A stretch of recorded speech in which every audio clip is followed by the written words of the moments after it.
Hallelujah hallelujah. धन्यवाद धन्यवाद हमारे स्वर्ग पिता परमेश्वर, अनुग्रहकारी दयालु प्रभु, आपकी दया से, आपके अनुग्रह से प्रभु आज मैं यहाँ पर खड़ी हूँ। धन्यवाद करती हूँ प्रभु जी, आपने मुझे चुना है प्रभु जी, इस योग्य समझा प्रभु जी, मैं इस योग्य नहीं हूँ, फिर भी प्रभु आपने अपने पुत्र यीशु मसीह के लोगों के द्वारा आपने मुझे पवित्र ठहराया, अपने संतान बनाया। यहाँ पर खड़े होने के लिए प्रभु आपने सिर्फ और सिर्फ यीशु के लोगों के द्वारा योग्य बनाया। धन्यवाद करती हूँ प्रभु, मैं घटूं और आप बढ़े। इस समय में आपके राज्य आए, आपकी इच्छा पूरी हो जाए। जो वचन के द्वारा हम बात करेंगे प्रभु, आपके वचन जीवित है। पवित्र आत्मा, हम आपसे विनती करते हैं सबको वचन के द्वारा प्रभु जी आशीष दे।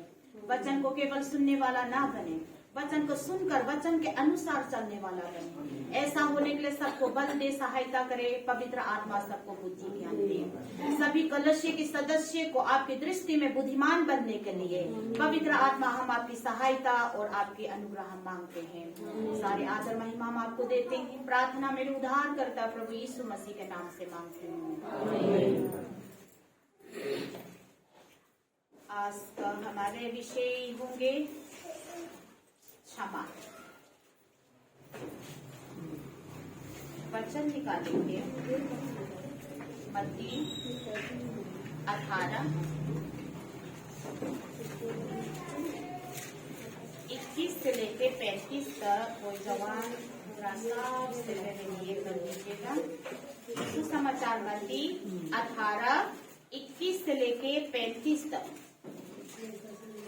तब पतरस ने पास आकर उससे कहा, हे प्रभु, यदि मेरा भाई अपराध करता रहे तो मैं कितनी बार उसे क्षमा करूं? क्या 7 बार तक? यीशु ने उससे कहा, मैं तुझसे यह नहीं कहता कि 7 बार तक, वरन 7 बार के 70 गुने तक।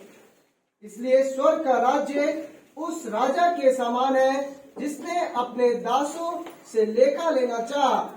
जब वह लेखा लेने लगा तो एक जन उसके सामने लाया गया जो उस 10,000 तोड़े का कर्जदार था, जबकि चुकाने को उसके पास कुछ न था।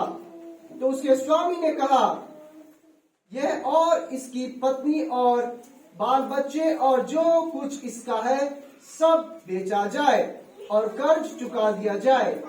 इस पर उस दास ने गिरकर उसे प्रणाम किया और कहा, हे स्वामी, धीरज धर, मैं सब कुछ भर दूंगा। तब उस दास के स्वामी ने तरस खाकर उसे छोड़ दिया और उसका कर्ज भी क्षमा कर दिया। परंतु जब वह दास बाहर निकला तो उसके संगी दासों में से एक उसको मिला जो उसके 100 दिनार का कर्जदार था। उसने उसे पकड़कर उसका गला घोटा और कहा, जो कुछ तुझ पर कर्ज है भर दे। इस पर उसका संगी दास गिरकर उसे विनती करने लगा, धीरज धर, मैं सब भर दूंगा। उसने न माना, परंतु जाकर उसे बंदीगृह में डाल दिया कि जब तक कर्ज भर न दे तब तक वही रहे। उसके संगी दास ये जो हुआ था देखकर बहुत उदास हुआ और जाकर अपने स्वामी को पूरा हाल बता दिया। तब उसके स्वामी ने उसको बुलाकर उससे कहा, हे दुष्ट दास, तूने जो मुझसे विनती की तो मैंने तेरा वह पूरा कर क्षमा कर दिया। इसलिए जैसे मैंने तुझ पर दया की, वैसे ही क्या तुझे भी अपने संगी दास पर दया करना नहीं चाहिए था? और उसके स्वामी ने क्रोध में आकर उसे दंड देने वालों के हाथ में सौंप दिया कि जब तक वे सब कर्ज भर न दे तब तक उनके हाथ में रहे। इसी प्रकार यदि तुम में से हर एक अपने भाई को मन से क्षमा न करेगा तो मेरा पिता जो स्वर्ग में है तुमसे भी वैसा ही करेगा। प्रभु अपने वचन को सबके लिए आशीष दे। धन्यवाद। काफी लंबा वचन हमने पढ़ा है, जो भी वचन होगा 20 में उसका हम 20 में बताते रहेंगे। अभी जो वचन पढ़ा था लंबा वचन, यीशु मसीह ने ये दृष्टांत बताया। दृष्टांत इंग्लिश में इसको पैराबल कहते हैं। दृष्टांत बनाया मतलब एक उदाहरण दिया है ताकि वहाँ के सुनने वालों को समझ आ सके। क्योंकि उदाहरण देने से क्लियर हो जाता है। जो शब्द जो यीशु मसीह समझाना चाहता है वो समझाते हैं। खास हम यीशु समाचारों में हम देखते हैं तो यीशु मसीह बहुत बार दृष्टांत बताते हैं ताकि लोग को अच्छी तरह से समझा सके। यहाँ पर जो अभी हमने पढ़ा था, एक राजा है, राजा जो है उसने अपने क्या है सेवकों से, जो उनकी दास लोग से लेन देन करने के लिए वो बैठे हैं। तो एक दास है, उसने कितना उस राजा की पैसा उधार दिया, 10,000, हिंदी में उसको क्या बोलते हैं, तलेंट को 10,000 तोले, तोले लिखा है। अच्छा, 10,000 तोले उसने उधार दिया, तोरे 10,000 तोरे। तो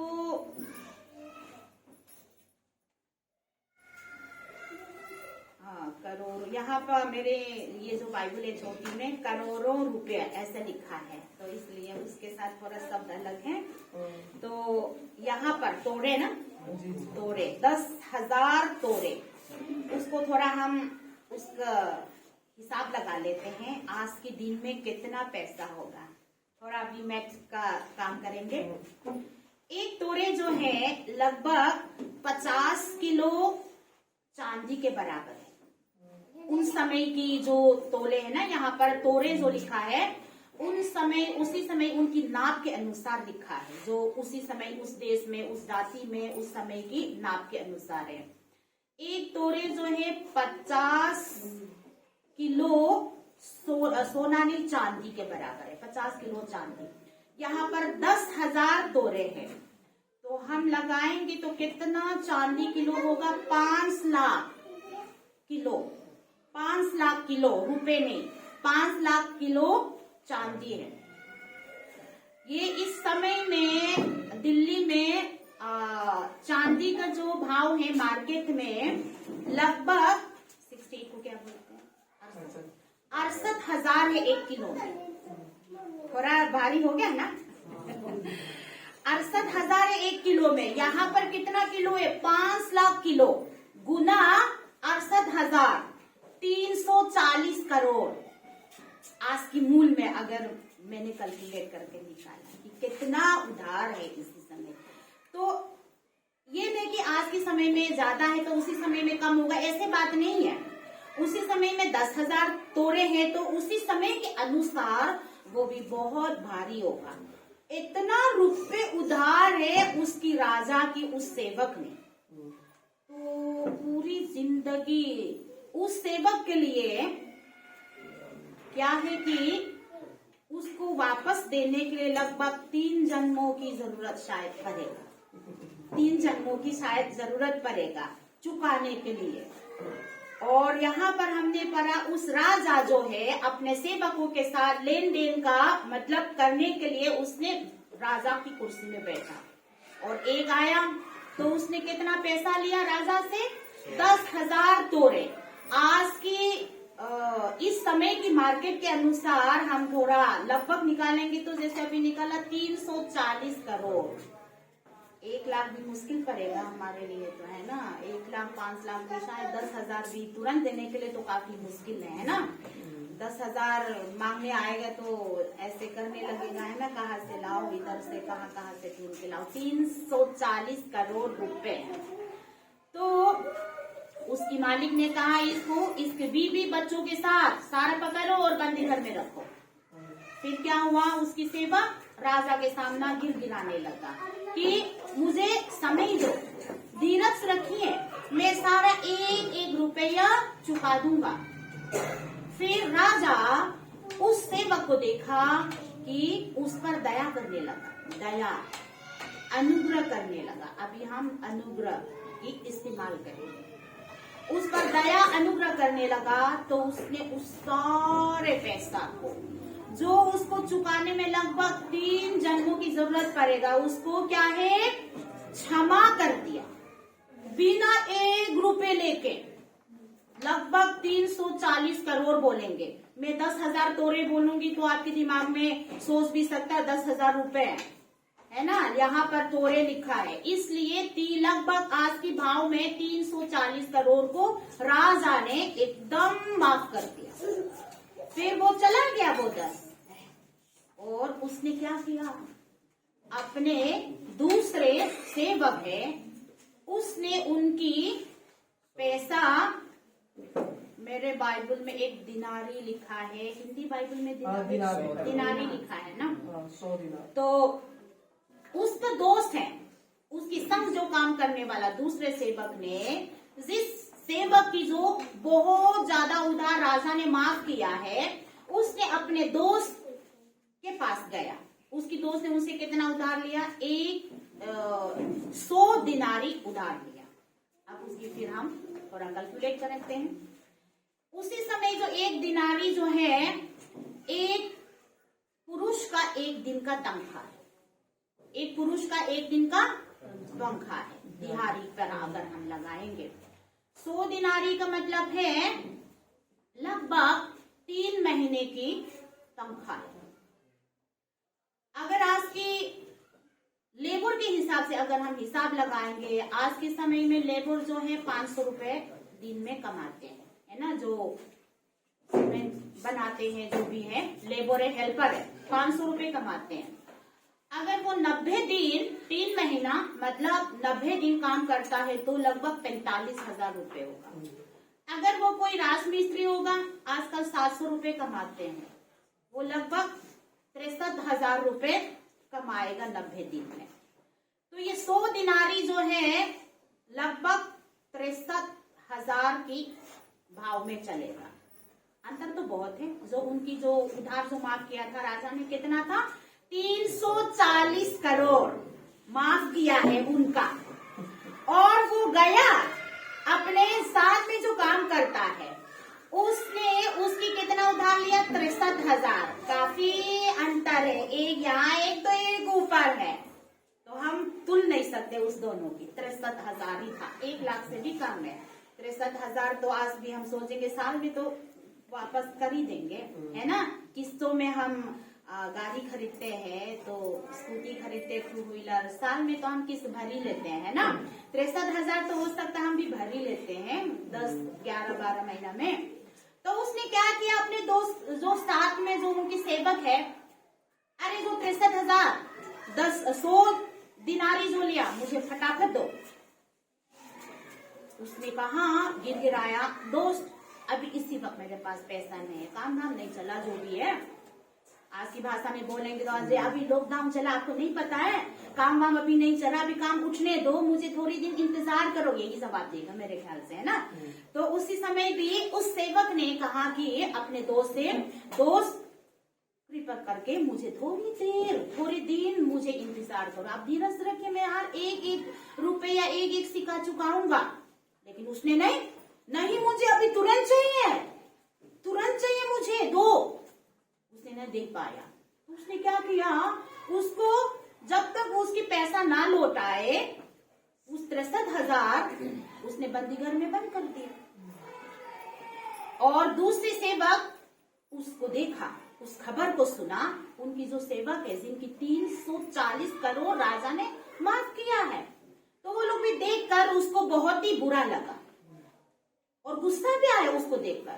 फिर अपने राजा के पास चले, राजा आपने तो उसके 340 करोड़ एकदम माफ किया, आपने 1 रुपए भी नहीं लिया उनसे, माफ किया, बिल्कुल माफ किया हमेशा के लिए। लेकिन देखो उसने क्या किया, उनकी सिर्फ 63,000 उनकी साथ वाले सेवक ने लिया, उसने उसको माफ नहीं किया, उसने उसको पकड़ लिया, बंदी घर में डाल दिया। राजा भी सुनकर गुस्सा आया, हम भी होता तो गुस्सा तो करेगा, है ना। गुस्सा आया तो बुलाओ उसको फटाफट, और उसको बुलाया। मैंने तो तुम्हारा 340 करोड़, तुम्हारा 3-4 जन्मे की जरूरत पड़ेगा इसको वापस करने के लिए। मैंने आपको दया किया, अनुग्रह किया, मैंने उसको पूरी की पूरी माफ किया है, और तुमने अपने साथ अपने दोस्त को, सिर्फ 63,000 है, उसको माफ करना नहीं चाहिए। इस इसलिए राजा ने उसको फिर पकड़ा और बंदी घर में डाल दिया। अंतिम वचन में हमने क्या पढ़ा? इसी प्रकार यदि तुम में से प्रत्येक अपने भाई को हृदय से क्षमा ना करे तो मेरा स्वर्गीय पिता भी तुम्हारे साथ वैसा ही करेगा। अभी हमने इस दृष्टांत को देखकर, जिसने अपने दोस्त की 63,000 माफ नहीं किया, मन करता है उसको डंडा पकड़ के जोर जोर से मारे, मन करता है ना, इतना बेकार इंसान है। देखो उसकी तो इतना माफ किया और राजा ने 340 करोड़, लेकिन उसने देखो क्या किया, जरा सा भी दया नहीं है, उसके अंदर में कोई इंसानियत नहीं है। हम इतना अनाप शनाप बोलते होंगे, लेकिन आज भी बहुत बार इस सेवक स्थान में हम भी पड़े रहते हैं। यीशु मसीह ने मत्ती 7 की करीब 7 अध्याय की करीब में तुम अपने आंखें में छोटी सी जो क्या है तिनका क्या है नहीं लट्ठा बोलते हैं ना, हाँ, अपने आंखों में जो लट्ठा है उसको नहीं दिखता है और दूसरों के आंखों से छोटी सी तिनका को दिखता है। इंसान जो है अपने गलती को पहचानना बहुत मुश्किल है, सामने वालों की गलती को निकालना बहुत आसान है ना। अपनी गलती को हम नहीं पहचान पाते, लेकिन सामने वाले ने जो किया है उसको पहचानते हैं और बाद में भी उसके बारे में जब हम बात करते हैं ना, इतना आ जाता है। गलियों में औरतों को बेचते हैं, देखो एक सामने वाले की परिवार की कहानी बताना शुरू कर दिया तो शाम तक हाँ अगले सब निकलते गए। वचन के लिए खड़े रहेंगे तो मुझे वचन बोलना नहीं आता, मुझे प्रार्थना करना नहीं आता, और इधर दूसरों की बुराई करने के लिए तो पूरी दिन मुंह भग चलते रहा है ना। मैं उदाहरण बता रही हूँ। तो अभी यहाँ पर क्या है, शुरू में जो शब्द हमने जो पढ़ा था, पेतरस ने यीशु से पूछा कि गुरु, मैं अपने भाई की गलती को माफ करना है तो 7 बार बहुत है ना, काफी है ना 7 बार। यहाँ पर पेतरस अपने आप को जरूर ये सोचा है कि मैं बहुत ज्यादा लोगों को माफ करते आया है ना। 7 बार उसके हिसाब से बहुत ज्यादा है, क्योंकि उसी समय रबी लोग का शिक्षा ये है, उनके रिवाज या उनकी कल्चर उसकी मोहल्ले में ज्यादा से ज्यादा 2-3 बार जो माफ करते हैं वो बहुत धर्मी जन है। जो किसी की गलती को, अपने भाई की, पड़ोसी की जो भी है, उसको 2-3 बार जो माफ करते हैं वो लोग समझते कि बहुत धर्मी जन है। इसलिए पतरस ने यहाँ पर ये कहा कि 7 बार, क्योंकि उसने बहुत बढ़ाकर 7 बार तो बहुत ज्यादा हो जाएगा, गुरु ने भी मतलब जरूर मारेगा, हाँ बहुत बार माफ करते हो, ये तो बहुत अच्छी बात है। लेकिन यीशु ने क्या बोला, मैं तुम्हें 7 बार माफ करने के लिए नहीं बोला, 7 गुना 70 कितना होगा, 7 गुना 70 490, 749 790। हाँ, थोड़ा गुना करना भी सीखना चाहिए ना, थोड़ा निकालना चाहिए कि परमेश्वर की वचन कितना गहरा है। 7 49 होता है 790 490 बार यीशु ने कहा। कई बार हमारे जो तुलना है दूसरे मनुष्य के साथ नहीं, शायद यहाँ पर पतरस ने नहीं लिखा है, हम थोड़ा कल्पना कर रहे हैं, शायद पतरस सोचे उसके दोस्तों के बीच में या सारा चेलों के बीच में, यीशु की 12 चेलों में से एक है पतरस, यीशु की 12 चेलों में से एक है। अगर कोई नया है तो उसके लिए भी मैं बता रही हूँ, ये पतरस जो है, यीशु मसीह ने 12 चेला चुना है जब यीशु मसीह इस दुनिया में आया था, उसमें से एक है पतरस। और पतरस का नाम जो है बहुत ही मशहूर है, हमारे बाइबल में भी, आगे भी हम करेंगे तो बहुत जगह पे हमने पाया। तो ये पतरस जो है बाकी चेलों से शायद वो सबसे ज्यादा क्या है, मैं ज्यादा माफ करता हूँ, मैं ज्यादा यीशु के नजदीक में हूँ, यीशु मसीह मुझे मेरे नाम को बार बार पुकारता है, हाँ पुकारता भी है, सच में बार बार मेरे नाम पुकारता है। शायद उसकी जो तुलना है अपने दोस्तों से, अपने साथ में जो होता है उनसे मतलब नापा है, बाकी लोग से तो मैंने ज्यादा ही माफ किया है भाई, ज्यादा ही मैं यीशु के नजदीक में हूँ, बार बार यीशु बार सबसे ज्यादा मेरे नाम लिया है। जब हमारे जो गुरु है जब हमारे नाम लेता बहुत खुश होता है, जैसे बच्चों है, जब हम बचपन में भी पढ़ाई करते हैं, सब क्लास में बैठते हैं, तो बार बार हमारे टीचर हमारे नाम लेता है तो बहुत खुश होता है ना।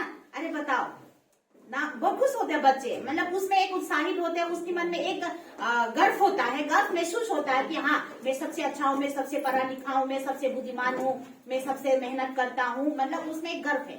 शायद इसी तरह वो पेट्रस जो है थोड़ा घमंड भी शायद है। तो यहाँ पर क्या है कि हम यहाँ पे एक सीख है कि हम अपने तुलना जो है दूसरे मनुष्य के साथ नहीं करना चाहिए। अपने तुलना जो है, अगर तुलना करना है, हमारे स्टैंडर्ड को नापना है, स्टैंडर्ड को क्या बोलते हैं? स्तर को नापना है, तो हम मसीह के साथ, मसीह की स्टैंडर्ड कितना है और हमारी कितना है नापेंगे, तब हम पता चलेगा हम तो उधर है और मसीह ऊपर है, हम उधर है, तब हम पता चलेगा अभी तो और कोशिश करना है, पता चलेगा, है ना। तो हम अपने हमेशा अपने धार्मिकता या अपने कार्य जो है, अपने जो भी है जिंदगी में जो हमने क्या करते हैं, आप दूसरे कलशे से, पादरी से, हमारे प्रचारक से नहीं नापेंगे। हाँ, उसने 2 बार किया, मैंने 3 बार किया, उसने 10 रुपए दान दिए, मैंने 50 रुपए दिया, उसने 100 रुपए दिए, मैंने 1000 दिया। ऐसे नहीं, दूसरों से नहीं नापेंगे। नापना है तो मसीह के साथ नापेंगे, तब हमें पता चले हम तो उधर नीचे है, ऊपर है। अभी मसीह की क्वालिटी अभी बहुत फर्क है, स्टैंडर्ड अभी बहुत फर्क है। तो इसलिए हमें, हाँ अभी तो बहुत ऊपर में, मैं तो अभी नीचे, और ज्यादा दौड़ना पड़ेगा, और ज्यादा माफ करने पड़ेगा, और ज्यादा देना पड़ेगा। मसीह ने तो एकदम अपने आप को शून्य बनाकर स्वर्ग के सिंहासन को छोड़कर हमारे लिए इस दुनिया में आया। अपने आप को शून्य बनकर, शून्य, जीरो, कुछ भी नहीं है, अंधा। बच्चे को जब जीरो मिलता है आंसू निकलता है, लेकिन हमारे बच्चों तो नहीं है। जीरो भी दे देना 2-2, तब भी कोई फर्क नहीं पड़ता, एक नहीं क्यों चिल्ला के बात करना शुरू हो जाता है। खास बच्चे हैं हमारे पास, सबके सब, उसके जीवन में कोई दुख नहीं है, हमेशा खुशियां ही खुशियां है। जब उसको फेल भी होता है ना, कोई दुख नहीं है। तो क्या है कि मसीह ने क्या किया, स्वर्ग का सिंहासन छोड़कर परमेश्वर होते हुए राजाओं का राजा, प्रभुओं का प्रभु, सभी राजाओं की राजा, प्रभुओं का, जो दुनिया प्रभु मानते हैं, जो दुनिया देवी मानते हैं, जो दुनिया देवता मानता है, उनका भी प्रभु, प्रभुओं का प्रभु, जो मनुष्य हर एक अपने अपने धर्म बनाकर जो देवी देवता, जो प्रभु राजा मानते हैं, उन लोगों का प्रभु परमेश्वर जो है अपने आप को शून्य बनाकर इस दुनिया में, इस धरती में जन्म लिया। क्यों? आप और मेरे लिए, क्योंकि आप और मेरे कर्जा को माफ करने के लिए, क्षमा करने के लिए, हमारे कर्जे को वापस लेने के लिए। हमारे पास क्या कर्जे हैं? क्या कर्जे हैं हमारे पास? पैसा का कर्जा नहीं है भाई, पैसा का तो कोई बात नहीं, कमा के हो सकता मैं नहीं दे पाऊं तो कम से कम मेरे बेटा तो दे देगा, मेरा बेटा नहीं दे पाएगा उसके बेटा तो दे देगा, पैसा में तो दे भी सकता है। लेकिन ऐसे कर्जा है जो हम अपने पूरी जिंदगी में उस कर्जे को, हमारे खानदान तक में भी उस कर्जे को हम नहीं चुका पाएंगे। ऐसे कर्जे हैं हमारे जीवन में। वो कर्जे क्या है? परमेश्वर की दृष्टि में हमने पाप किया है। परमेश्वर उस पाप को, परमेश्वर की आज्ञा ना मानना पाप है। परमेश्वर की आज्ञा क्या था?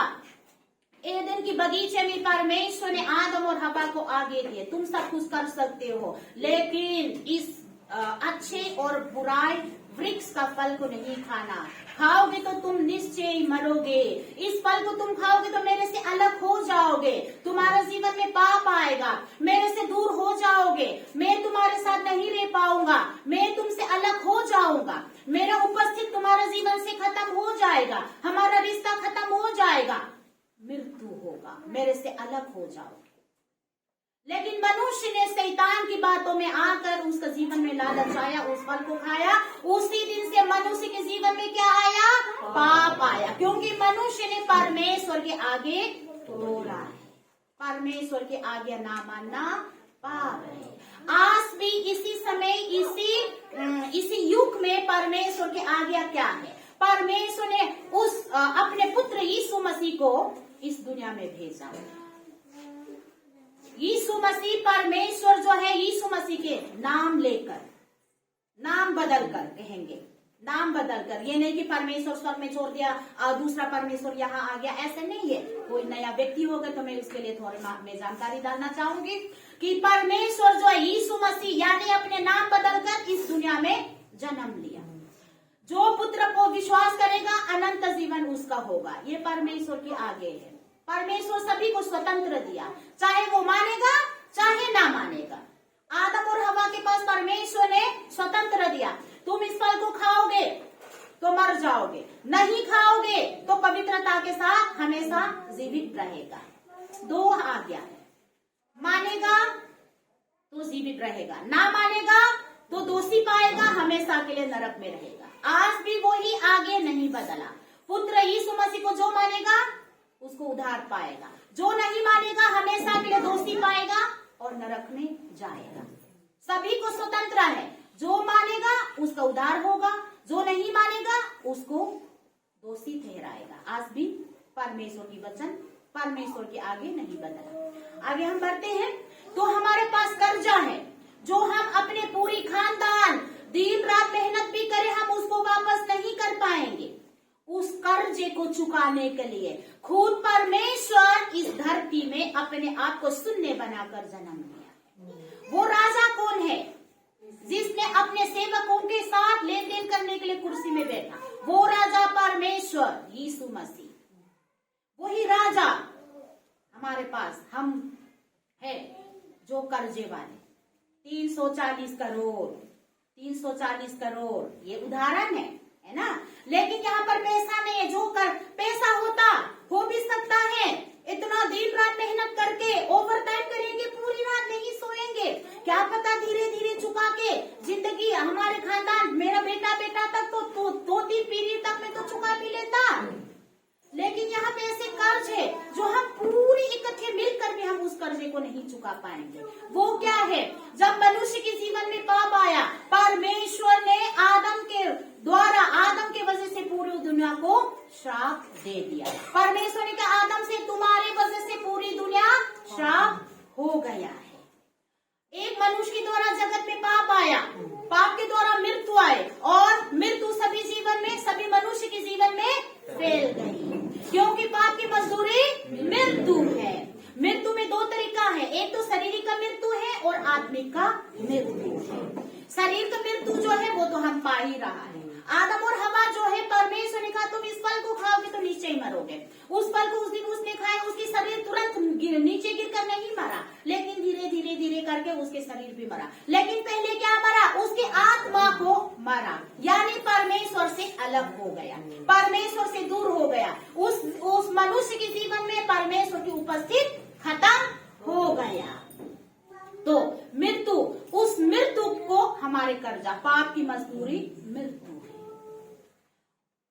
सबने पाप किया और परमेश्वर की महिमा से रहित हो गया। सबने पाप किया। जो भी मनुष्य के रूप में, जैसे पिछले संडे की सेकंड शिप में हमने प्रचार किया पाप के बारे में। पाप जो राजा दाऊद ने कहा कि मैं अपने माँ की गर्भ से पाप के साथ जन्म लिया है। वो मनुष्य चाहे कुछ भी कहे, कुछ भी करे, वो पाप है ना। तो इसलिए इतना भी कोशिश करे वो कर्जा को चुका नहीं पाएगा। यसाया का किताब में यसाया नबी ने क्या कहा? मनुष्य की सबसे अच्छी कर्म भी परमेश्वर की दृष्टि में एक गंदा कपड़ा का समान है। मनुष्य इतना धर्मी कर्म करने की कोशिश करे, झूठ ना बोलने की, अच्छा काम करने की इतना भी कोशिश करेंगे, लेकिन जब तक यीशु मसीह के लहू के बिना उनकी हर एक अच्छे कर्म परमेश्वर की दृष्टि में एक गंदा कपड़ा की समान है। तो इसलिए यीशु मसीह आया हमारे कर्जे को चुकाने के लिए। हमारे पास तो कोई उपाय नहीं है उस कर्जे को चुकाने के लिए, इसलिए परमेश्वर ने खुद हमको दया किया। एफिसियों 2:8 में अनुग्रह ही से विश्वास के द्वारा तुम्हारा उद्धार हुआ, ना कोई कर्म से ना तो कोई घमंड कर लेगा। जो कर्जा जो हम नहीं चुका पाया उसको प्रभु ने यीशु मसीह पर विश्वास करने के द्वारा, यीशु मसीह के लहू के द्वारा उस कर्जे को, पाप की मजदूरी मृत्यु, उस कर्जे को यीशु मसीह ने क्रूस पर हमारे लिए उसको चुका दिया। आमीन। और उस कर्जे को परमेश्वर ने क्या, हमारे कामों को नहीं देखा, हमारे कर्मों को नहीं देखा, हमारे सुंदर सत्ता को नहीं देखा, हमारे रंग को नहीं देखा, हमारे सूरत को नहीं देखा, उसने अनुग्रह ही से यीशु मसीह के लहू के द्वारा उस कर्जे को माफ कर दिया। माफ करने का मतलब एकदम याद नहीं करता, बिल्कुल भुलाना। माफ करने का मतलब है बिल्कुल भुलाना। परमेश्वर ने आदम से लेके जो गलतियां मनुष्य ने जो किया है, जो आदम ने जो परमेश्वर के आगे तोड़ा, उस आगे ना मानने से मनुष्य के जीवन में पाप आया, परमेश्वर से अलग हो चुका है। तो उस पाप के द्वारा हमारे जीवन में जो फल निकलता है, उस पाप के द्वारा पाप के फल हमारे जीवन में निकलता है। एक तो जड़ होता है, मान लीजिए एक पेड़ होता है। आजकल जो है इस सीजन है, अभी मार्च है ना, जब पेड़ को जब हम काटते हैं तो अभी जैसे इस समय में मार्च अप्रैल में उसकी क्या है, नया पौधे निकलता है। मैंने हफ्ता 10 दिन पहले अपने पौधे हैं उसको बोगनविला को, है ना, इंग्लिश में उसको बोगनविला कहते हैं, हम लोग उसको सरोन करके बुलाते हैं, सरोन। तो पेड़ को मैंने पौधा में लगाया, बहुत लंबा हो गया और इतना बेकार लगा देखने से, इतना ही लंबा इतना लंबू बन गया, बिना मांस की हड्डी के साथ बन गया।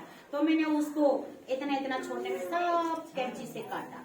अभी मैंने देखा, आज सुबह भी मैं देख के आई हूँ, छोटी इतना नए पौधे निकल रहा है। महीना के बाद तो एकदम पत्ता खिल जाएगा। तो जब हम काटते हैं तो खिल जाता है। कुछ पेड़ होता है, हम काटते हैं, एक समय पर काटते हैं, फिर उसके पेड़ खिल जाता है, लेकिन उसकी जड़ से जब हम निकालेंगे तो वो एकदम मर जाएगा, है ना।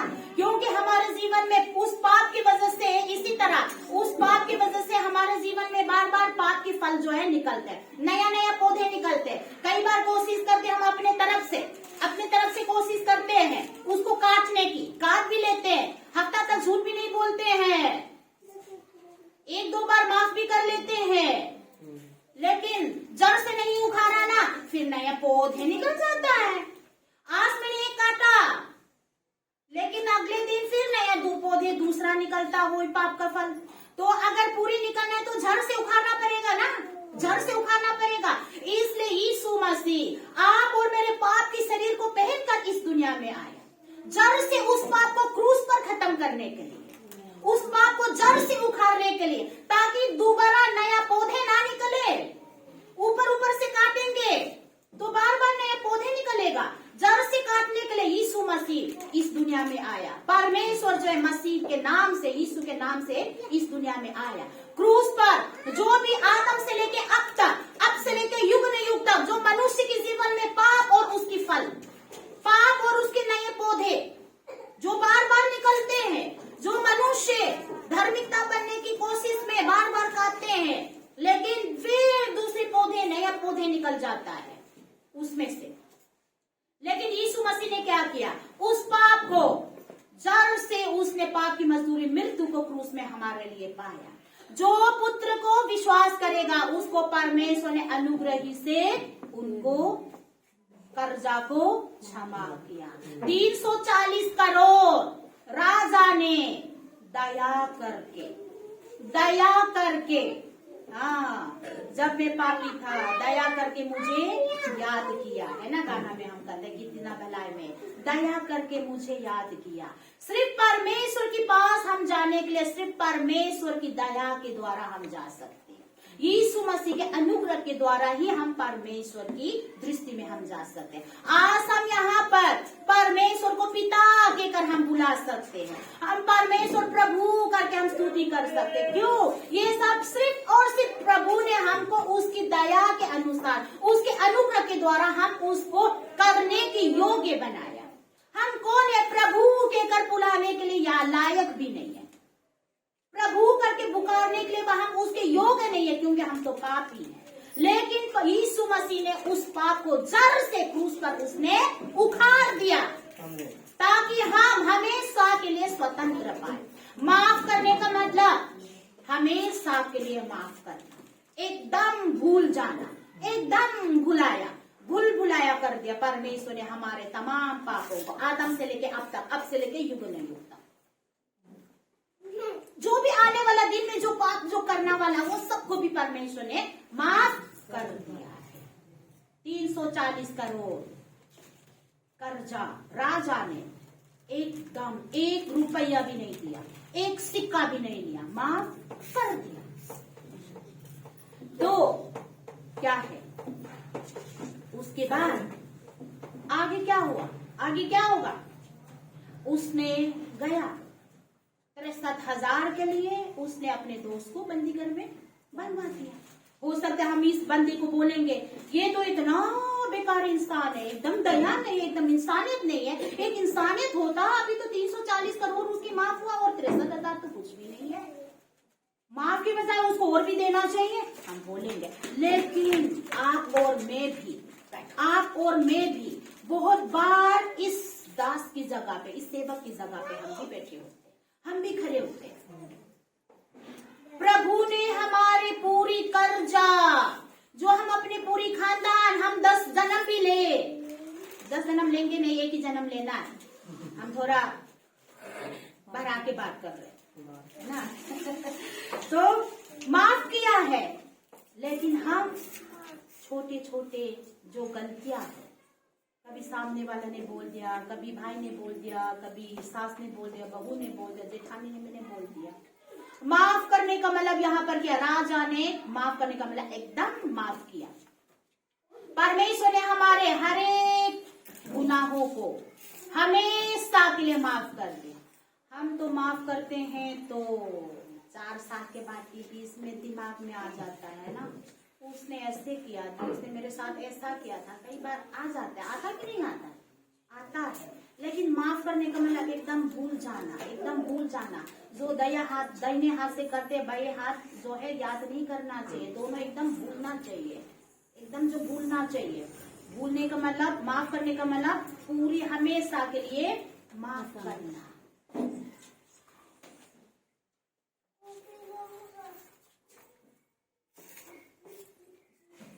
कोलोसियों 3:13 में लिखा है, उसके अंत की तरफ वचन में, कोलोसियों 3:13 में अंतिम वचन में ऐसे लिखा, जैसे प्रभु ने तुम्हारे अपराध क्षमा किए वैसे ही तुम भी करो। क्या? वैसे प्रभु ने तुम्हारे अपराध को क्षमा किया वैसे ही तुम भी करो। तुम्हारे तो बहुत बड़ा 340 करोड़ 20-20 में हम उसको याद दिला रहे हैं, क्योंकि हमारे जो कर्जे माफ किया 340 करोड़, आदम से लेके जो पाप, जो हमारे जीवन में कर्जा जो हम अपने मर्जी से नहीं उठा पाया, हम नहीं हटा पाया, उसको यीशु मसीह ने हमारे बदले में उसने हटा दिया, माफ किया हमेशा के लिए। वो कैसे? अनुग्रह से। इसको हम नहीं भूलेंगे। अनुग्रह ही से, दया से ही परमेश्वर ने माफ किया, हमारे कर्म से नहीं, हमारे क्या है, हमारे सूरज सुंदर है इसलिए नहीं, हम गोरे हैं इसलिए नहीं, हमें पढ़े लिखे इसलिए नहीं, हमें अमीर है इसलिए नहीं। अनुग्रह ही से प्रभु ने हमारे तमाम अपराधों को माफ किया है। तो क्या है, तुम भी क्या करने को बोला परमेश्वर ने? तुम्हारे अपराध क्षमा किए वैसा ही तुम भी करो। हर रोज के हम प्रभु की प्रार्थना बोलते हैं, जैसे हम अपने अपराधों को क्षमा करते हैं तू भी हमारे अपराधों को क्षमा कर। यहाँ पे जब भी हम बोलते हैं, यहाँ पे क्या है, पहले प्रभु ने क्षमा किया इसलिए हम भी क्षमा करना है। लेकिन जब हम प्रभु की प्रार्थना कहते हैं तो उल्टा नहीं लगता है, जैसे हम अपने अपराधों को क्षमा किया है वैसा ही तू भी हमारे अपराध को क्षमा कर। क्योंकि यहाँ पर क्या है, हम अपने आप को क्या है उस बात में हम अपने जीवन को डालना है। यहाँ पर कहने का मतलब है, क्योंकि जो प्रभु की प्रार्थना जो हम कहते हैं, क्योंकि हम माफ कर चुके, प्रभु ने हमारे सारे कर्जा को माफ कर चुके हैं, इसलिए हम भी दूसरों को माफ करना है। इसलिए उसके अनुसार हम अपने आप को उस वचन में बांध के रखते हैं, उस वचन में हम अपने जीवन को अंगीकार करते हैं। कहने का मतलब मुंह से अंगीकार करके, ताकि हम जैसे हम बोले हम वैसे कर सके, वैसे अपने मुख से। इसलिए अंगीकार करने के लिए हम बार बार कहते हैं।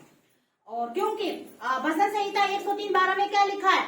उध्याचल से उस्ताचल जितनी दूर है उसने हमारे अपराधों को हमसे उतनी ही दूर कर दिया है। हमारे अपराधों को कितना दूर किया है?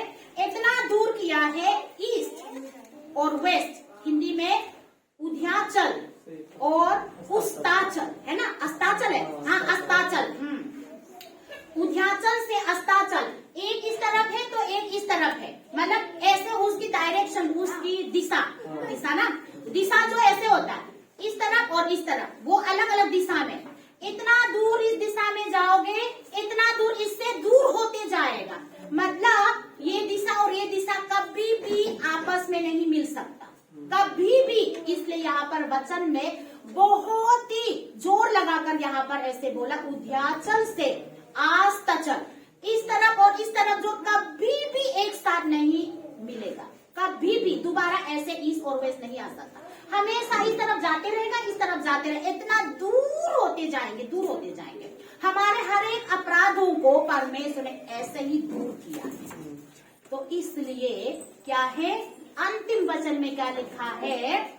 इसी प्रकार यदि तुम में से प्रत्येक अपने भाई को हृदय से क्षमा ना करे तो मेरा स्वर्गीय पिता भी तुम्हारे साथ वैसा ही करेगा।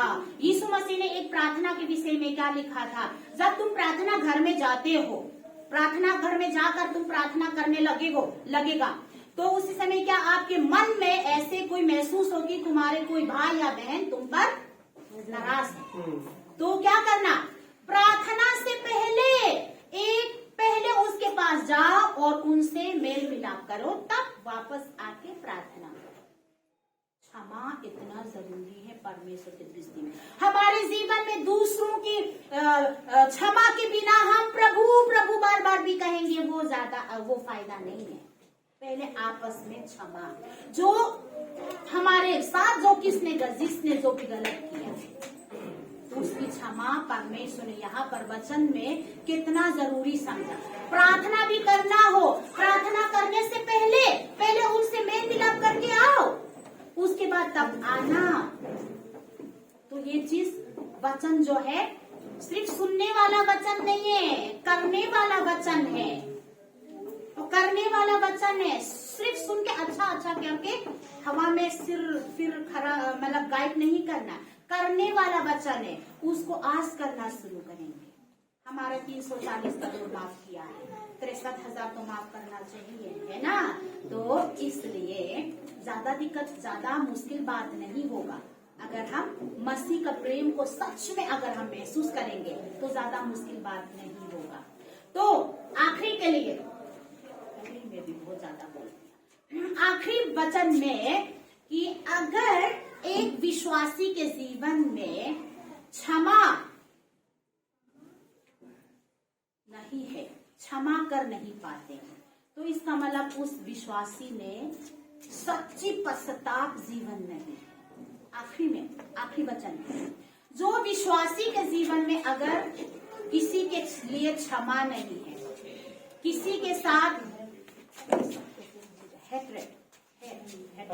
नफरत, उससे भी ज्यादा अधिक एक और गहराई शब्द है वो दिमाग से निकल गया, जलन नहीं, नफरत। किसी के लिए हमारे मन में हमेशा नफरत है, हम उसको क्षमा नहीं कर सकते, तो इसका मतलब हमारे जीवन में असली पश्चाताप जीवन नहीं है।